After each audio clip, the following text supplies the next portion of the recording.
Good evening, almost good morning, and welcome to Mel's Match Hat review of WWE Payback 2023. How was everybody's evening? Um, I'm gonna let you in on a little secret. I already know what's going on with the CM Punk situation, but this is a WWE show, so all you're gonna get is all I'm gonna give you is tomorrow. You will get my perspective on the preview and prediction of All Out. But that was a shocking situation, and I'm not going to not address it on here. It was a it was shocking. I will cover it tomorrow. It'll give me more time to think about it, and I want Payback to give it and have more of a focal point because it is a review for Payback. So I'm hoping everybody enjoyed the show. I actually enjoyed it more so than I thought. Um, Shocking title change, which I'm glad. And basically,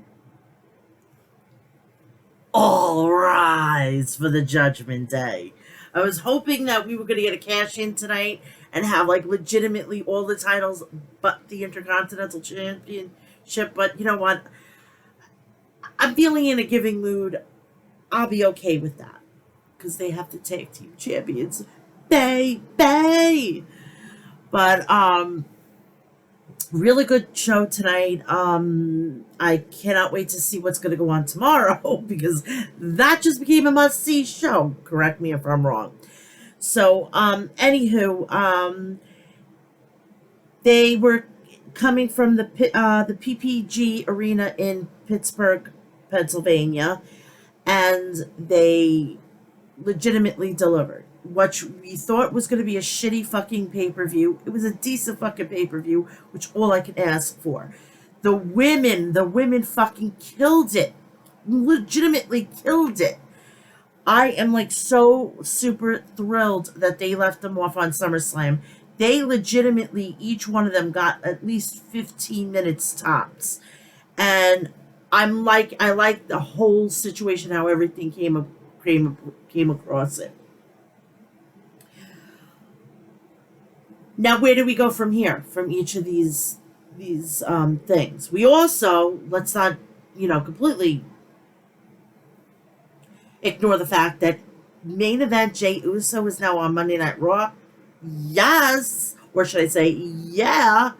I'm really happy with that decision, and Cody Rhodes is pulling the politics. Gee, I wonder what that kind of digged into tonight. But that's neither here or there. But Payback was a decent pay-per-view. I mean, it could have been a little bit better, but I'll take what I can get at this point from WWE. It's like you have to give them a learning curve at this point. But we had 6 matches. It legitimately just ended. Hopefully I could get this up in a matter of hopefully give or take 45 minutes to an hour. I'm just legitimately going to throw it up there. I'm not even going to, and hope for the best. I wasn't going to take the chance of going live because I didn't want my fucking cable to go and my internet decided to go crap out on me.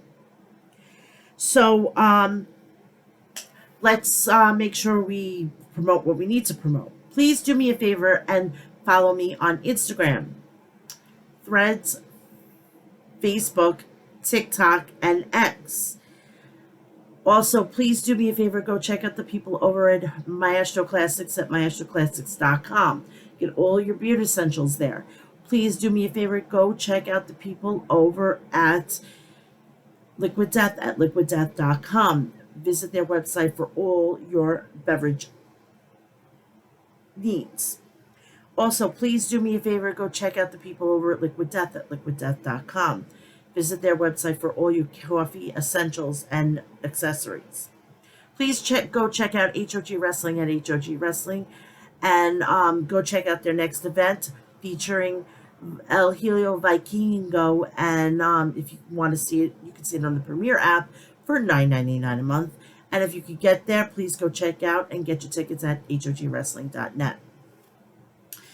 Now, we had a pre-show which they basically picked who was going to win and blah, blah, blah. That normal pre-show shit. We had as followed. We had Seth Rollins versus Shinsuke Nakamura for the WWE World Heavyweight Championship. We had the WWE Women's Championship, Rhea Ripley versus Raquel Rodriguez. The WWE United States Championship, Rey Mysterio versus Austin Theory. The Undisputed Tag Team Championships, Kevin Owens and Sami Zayn versus Finn Balor and Damian Priest. Steel City Street Fight match. LA Knight versus The Miz. Becky Lynch versus Trish Stratus in a steel cage match. Cody Rhodes on the Grayson Waller effect. Right out of the gate, we have the cage match. Hot opening. So basically, the husband and wife opens and close the match, the pay-per-view, which is fine by me. So Trish started off the match by trying to escape the cage. They wrestled around as Lynch didn't get off so easy. Trish took some abuse around the ring before the man hyped up the crowd. They showed Tiffany Stratton in the crowd, which she is the NXT Women's Champion. I think this is going to be the next feud for her, which Tuesday is kind of a moot point. I don't know why she's defending her title. Meanwhile, if Becky is going to ultimately take the title from her. I don't make this shit up. So then Becky hit 3 Bexploders. They continued the momentum. They shifted as each competitor had a chance to use the cage as a weapon. Each took a ton of abuse in the cage as Becky kept slamming her face into the steel. Becky kicked out of a widow's peak, and that was quite of a moment. And Trish was like doing the exact same thing as Victoria. I love to see it. And a nod to history. They kept going, and Trish almost escaped the cage. As she climbed up, Becky caught her. Becky was looking for a manhandle slam from the top, but Trish turned it into a bulldog from the top rope for a 2 count. They ended up fighting on top of the cage, eventually where Trish hanging off the side of the cage until Becky superplexed her back into the cage. Tricky. That could have been named when they were tagging with one another. My God. Trish started to go to the floor, and Zoe Starks showed up to help her out. She didn't get that accomplished, and then Becky shut the cage on Zoe to trap her in. This led them brawling for a bit, which Zoe won until she ate a manhandle slam. Trish started climbing, and Becky chased her up the cage before a manhandle slam off the top rope for the win. Becky picks up the win. So then we think this is over. Bygones will be bygones, and blah, blah, blah. Nope. After the match was over, Becky left Trish Stratus and Zoe Starks alone in the cage. Trish was not happy about how the match turned out, so she got in Zoe's face about it. She told Trish to leave, and then Zoe closed the cage door instead. It was followed up by Starks nailing Trish with her finisher, and it appears that Trish versus Zoe is next. I am so ready for this. So then we go to the John Cena segment because he's hosting Payback. For the very first time, he's hosted a pay-per-view. John Cena welcomed everyone to Payback, and then The Miz came down. The Miz told Cena that he's a terrible host. He doesn't dress like a host. He needs to take charge. Then John Cena made him special guest referee in The Miz match against LA Knight, which he went to go ask him for his advice. And the fucking thing this whole situation backfired. And I'm laughing my fucking ass off at this point. I said, you're a fucking moron, Miz. But there you go, Miz shooting his mouth off for the umpteenth fucking time. So we had The Miz versus LA Knight. special guest referee John Cena. The Miz wasn't happy about this match and he tried to leave. Then LA Knight went to get him and brought him back to the ring. LA Knight and Miz brawled in the ring. Things were moved to the outside. John kept his hands off the action and allowed LA Knight to punish the Miz on the outside of the ring, which that's supposed to be done. Later on, Cena did get involved when LA Knight had the Miz in the corner. That caused LA Knight to get into Cena's face, which gave Miz a chance to capitalize. The Miz lowered the pace and started laying some kicks. Then LA Knight landed a move that drove Miz spine first into the center of the ring. LA Knight tried to rally, but then the Miz hit 2 DDTs in a row and that flowed. Nice move from the Miz. Cena caught the Miz trying to use the ropes to cheat. That caused the Miz to have words with him. The Miz landed a skull-crushing finale for a 2 count. After the Miz rocked Cena, LA Knight landed a blunt force trauma for the win. Winner, LA Knight. Excellent match. Those two worked great together. And to add John Cena into the mix. So then after the match,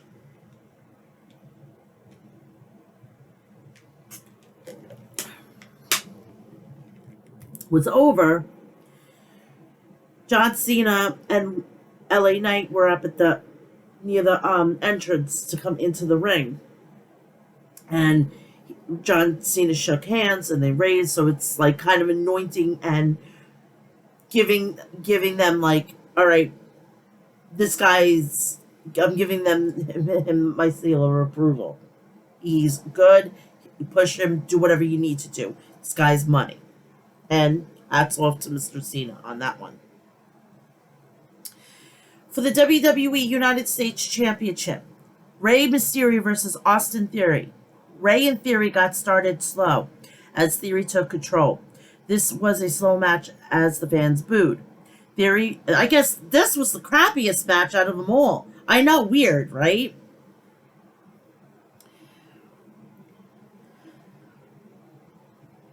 Theory as he punished Rey. Then Theory tried to take off Mysterio's mask, but Rey fought off and landed a moonsault from the top rope. Then, just as Austin Theory was just about to go for an A-Town down, Mysterio got the roll-up for the win, and that was it. Pretty much simple. Rey Mysterio is the winner. We go in the back. Becky Lynch and Tiffany Stratton had an interesting backstage segment, which you can check her out on all social media. And basically, Becky Lynch is eyeing the NXT Women's Championship, the title that she's never held before. Kevin Owens and Sami Zayn versus the Judgment Day, Undisputed Tag Team Championship match, and it was a city street fight. Thank you, Mr. Terry Funk. This match is a Steel City street fight match, so a lot went on in the match. We highly suggest you check out it on Peacock. It was crazy. Couldn't keep up with this. These two teams got started quickly, and it did take long for Sami to fill the ring with chairs. Finn disrespected a terrible towel in Pittsburgh and got a lot of heat for that. Sami and Kevin picked up trash cans and they went to work by hitting Priest. Owens ripped off his shirt and revealed that they had a Terry Funk shirt underneath it. And they put a trash can on Finn to recreate a famous Funk spot where they whacked the can with kendo sticks. Thank you, Finn, for taking that spot. Funk, you better be gracing them, you know? Sami and Kevin set up a table at ringside. They started fighting with Priest, who was able to turn things on his side, as Finn joined the fight again by taking out Zayn. Then the Judgment Day went to the ring with Owens for a 2-on-1 assault. Then they moved to the outside to do the same with Zayn. Eventually, Dominic Mysterio showed up to help out his Judgment Day stablemates. They posed and antagonized the crowd for a bit before Kevin and Sammy showed up with Pittsburgh Penguin jerseys on. They laid into Jay the Judgment Day. Owen was bleeding heavily from the forehead, which I can't believe that happened. And I can appreciate Kevin Owens wearing jeans and sneakers. We need more of that. Kevin needs to tell him, hey, if you're having a street fight, why are these guys are in regular ring attire? Go out with jeans, t-shirts, boots, whatever the case may be, but don't put them in the fucking match with regular ring gear. I love that logic. That was pretty smart on Kevin Owens's take on this. This came as a result of Judgment Day previous assault, but they let the match run, which I'm glad. Balor kicked out after a Blue Thunder bomb on a stack of chairs on Zayn. Priest got into the match again. He nailed Zayn and Owens with a hockey stick before they put Zayn through some chairs, and he had to set up for Balor. They had set up for Balor. An all-out assault brought against Owens, but the prize fighter kept fighting back. You know, now I'm coming to think about this. They were supposed to be going over to India. They were supposed to be facing Indus Sher for the titles. They are not going to boo them over in India. They would have had Indus Sher going in as heels. That doesn't make sense. So I have a feeling that they're going to pull those two, put something in them in something completely different, and have Judgment Day go over and be the heels while Indus Sher's the face. I don't believe I just fucking figured that one out. Oh, Madonna mia. No, this is what happens when you're overtired here. So, Sami Zayn hit a dive off the kickoff table, but Dominic got involved again. Owens grabbed Dominic next. He started laying punches before putting him on the table. Then Owens scaled the inside of the arena. He nailed a swanton on Dom through the table. He continued in the ring, and Sami Zayn kicked out before he had stopped. JD from the Judgment Day hitting a double team move. He hit an exploder on Priest, and then Finn went through the table at ringside. Owens got in, hit a stunner, and Sami nailed a haluva kick. But JD McDonough pulled Zayn before he could get the pin. Owens took out JD next. Rhea Ripley showed up and speared Owens through the barricade at the ringside. They kept going until Balor missed a coup de grace on Sami, but then they turned it around with Priest nailing him for the win. Winners and new champion, the Judgment Day. And I gotta fucking give Rhea Ripley credit for spearing Owens through the table, through the barricade. That's why I love her.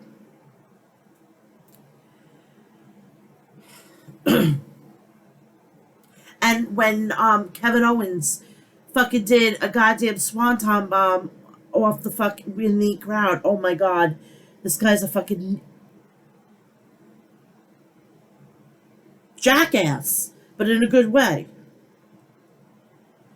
Grayson Waller effect with Cody Rhodes.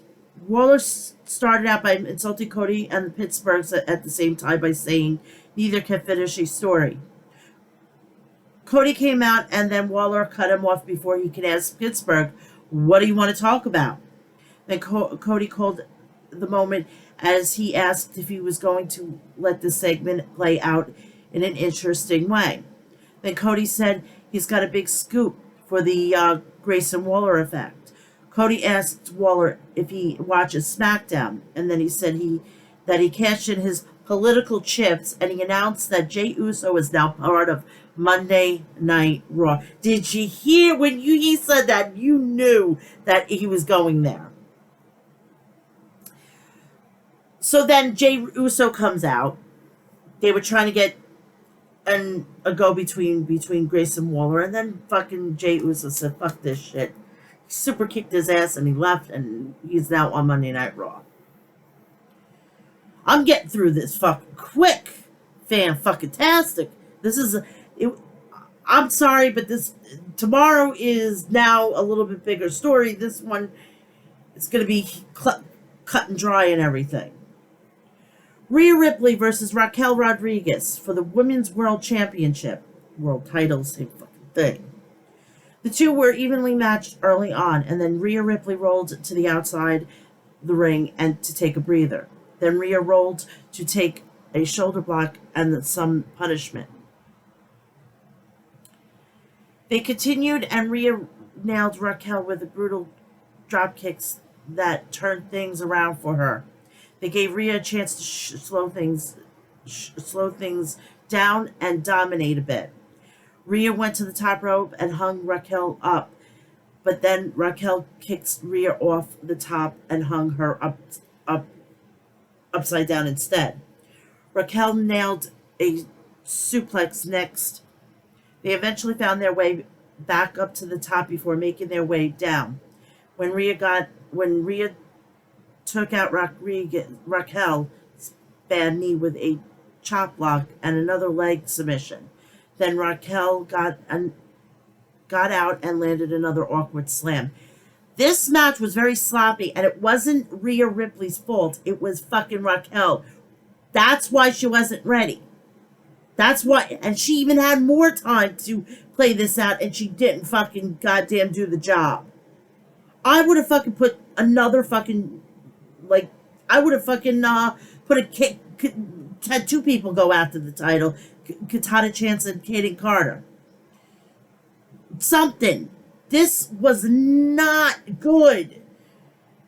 Raquel's not ready for this. She wasn't even, she should still be in NXT.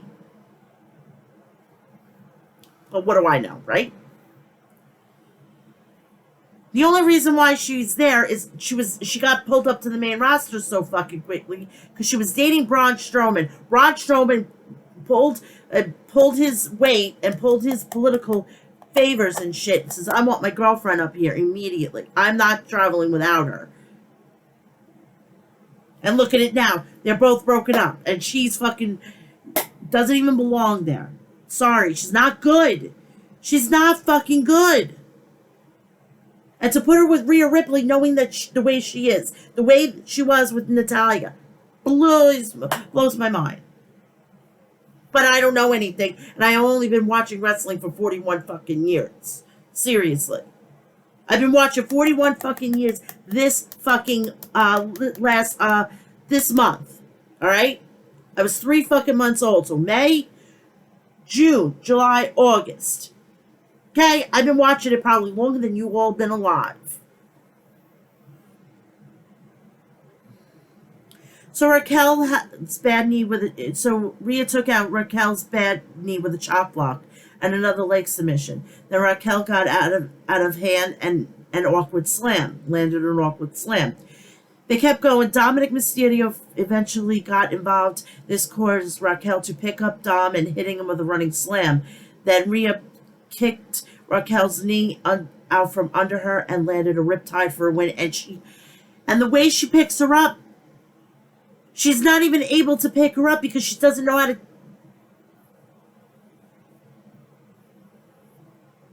I'm done. Raquel does not belong anywhere near a fucking title anymore. Alright? Enough with this fucking Raquel shit. Start fucking training your fucking professional wrestlers down in NXT properly. Especially ones like Rhea Ripley, fucking, she's a beast.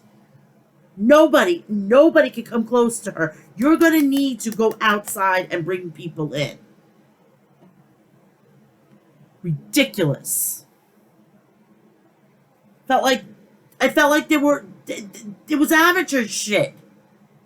And fucking poor Rhea Ripley, she's been fucking on a tear and now she had to deal with this bullshit.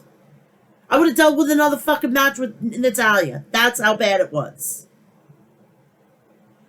Moving on. Seth Rollins versus Shinsuke Nakamura for the WWE World Heavyweight Championship. Pittsburgh loved singing Seth Rollins' song, but Nakamura did it first, okay? Just to put this out there. The camera also showed the WWE Hall of Famer Great Muta in the crowd before his match. This is also Shinsuke's first ever WWE pay-per-view main event. That is disgusting on all accounts. Both competitors start off this match by keeping on the mat, and there was real feeling out process. Then Nakamura told Rollins to come on, so he did. Nakamura nailed a low kick, but Rollins returned fire, and then he stomped the challenger down and in the turnbuckle before nailing a move that caused Nakamura to roll outside. Then Rollins hit a suicide dive on Nakamura. They continued, and Rollins got Nakamura down before hitting a senton off the apron. Nakamura tried to get out of harm's way, but Rollins just hit him with another dive. Later on, Nakamura was able to turn things around, and he put Rollins across the top rope to hit 2 running knees for another 2 count. They continued after battling on the outside for a bit, and they started trading punches in the middle of the ring. Rollins went to the top rope and nailed a nice frog splash for a near fall. As they continued, Rollins started beating Nakamura down, and he yelled, "You don't have to bring up my back like that. You don't have to bring up my back like that. My wife worried." Then Nakamura dodged a stomp. Then Nakamura nailed a flying knee from the middle rope for a 2 count. Nakamura slammed Rollins again on his bad back and pulled him to his feet before doing the same thing with a suplex this time. Then Nakamura nailed a German suplex as he slid to the outside. This was not Rollins' match at this point. He sold one move after another. Nakamura. Rollins nailed a super kick as Nakamura went for a Kinshasa. Rollins got a 2 count for himself. Shinsuke not locked on a triangle hold next, and then Rollins started to fade. It lasted for a while, but Rollins fought out of it and slammed Nakamura down with a sit-down powerbomb. They continued until Seth nailed a kick to himself space. He started to climb to the top rope, but he was stopped. Then Nakamura posted up, and he hit a landslide off the top rope onto Rollins for another 2 count. Shinsuke nailed a Kinshasa next, and he sat there waiting for Rollins to get back up, but Rollins didn't get up. Shinsuke walked over to Rollins, and he slapped Nakamura before he ate some kicks that took him to the apron. Rollins reversed a suplex to the inside, and he switched up to nail a pedigree. Then Rollins got back to his feet, went for a stomp, but Nakamura kicked him in the face. Then Rollins was able to get up, nail the stomp for the win, and that is Payback. Really, really decent pay-per-view. Lots of really good wrestling. Absolutely.